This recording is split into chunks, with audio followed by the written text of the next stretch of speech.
Well, this sure turned into a thing. Here's something we've got to talk about because this may end up changing everything. This is exciting times, guys. Through sites like Rocket Hub and Kickstarter, just in the last few months, we've seen projects like The Banner Saga, Double Fine Adventure, Code Hero, and several others find the capital they need to come to life. For the first time since the 80s, games with bigger budgets are being made without publisher funding.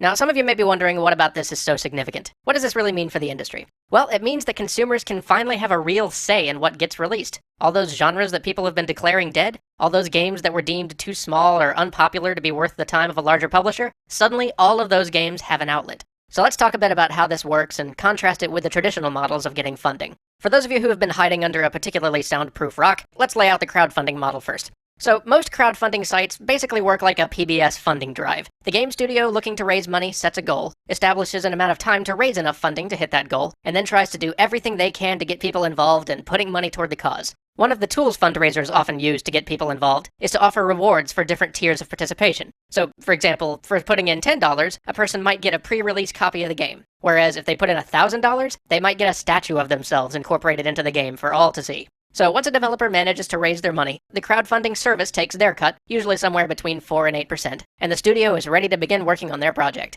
So that's the basic crowdfunding model. So what happens in the traditional models? Well, there are really only two other ways to fund a game, unless you finance it on your own dime. The first is via a publisher.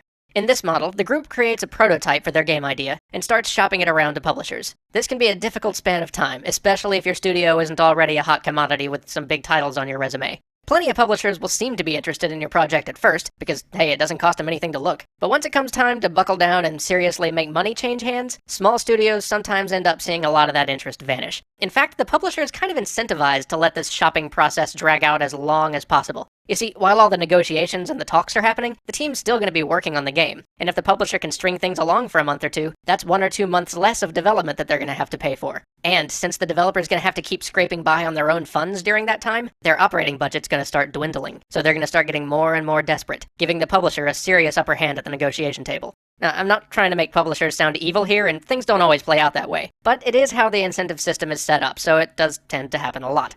So let's say a developer does land themselves a publisher for their game. They get an agreement to be given money at regular intervals, so long as they meet development milestones decided upon by the publisher. Of course, the developer usually has to give up all the rights to the intellectual property of their game and a lion's share of the post-release revenue. In exchange, they're often also given some guarantees about publishing, distribution, and marketing, although that can be a little bit of a double-edged sword, as this can mean that the publisher has the right to ask for things marketing-wise that may not be the best for the game. Anyway, once things go into development, the publisher usually has regular review sessions and can send someone down to the developer to check on progress when necessary. And sometimes that can be a very beneficial thing for less experienced developers, but again, double-edged sword. If the developer doesn't meet their milestones, the publisher usually has the right to pull the remaining funding without returning control of the intellectual property to the developer. And again, that's not the publisher being evil. That's just a necessary measure to protect themselves from having people take their money and not deliver a product. Suffice it to say, though, when those milestones aren't hit and funding gets pulled, no one leaves happy.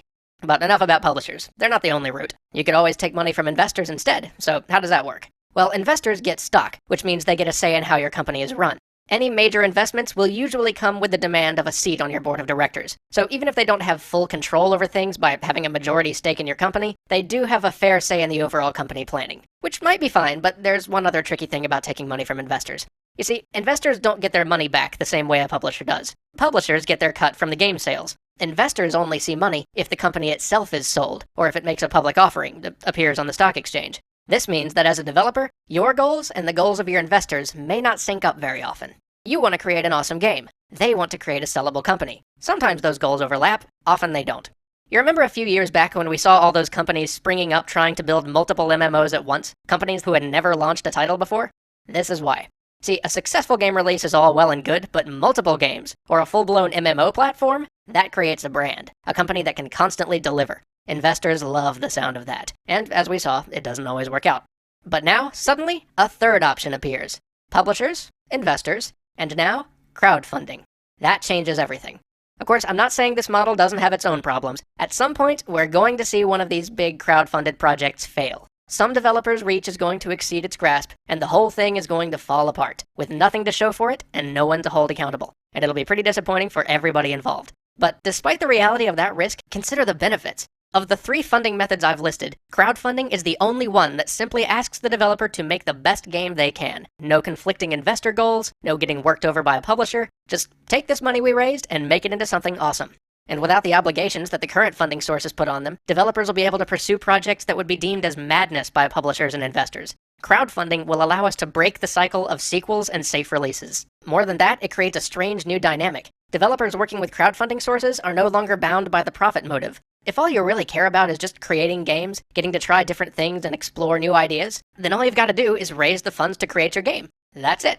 You don't have to concern yourself with maximizing profits at the expense of play or any of that nonsense. You just make your game, and when it's done, you crowd raise funds for your next project. You may never end up becoming a millionaire going this route, but you'll be able to create high-quality work without ever being forced to compromise that quality for the sake of mass appeal. You can finally appeal to niche audiences, so long as those audiences are willing to pay a little bit more for their experiences by giving to your crowdfunding drive. You can actually work on dead genres again. Adventure games, Baldur's Gate-style RPGs, anything you can think of. You can make a game with a prohibitive level of depth or difficulty, and not worry that doing so will keep some people from playing your game, something the AAA world has been increasingly loath to do.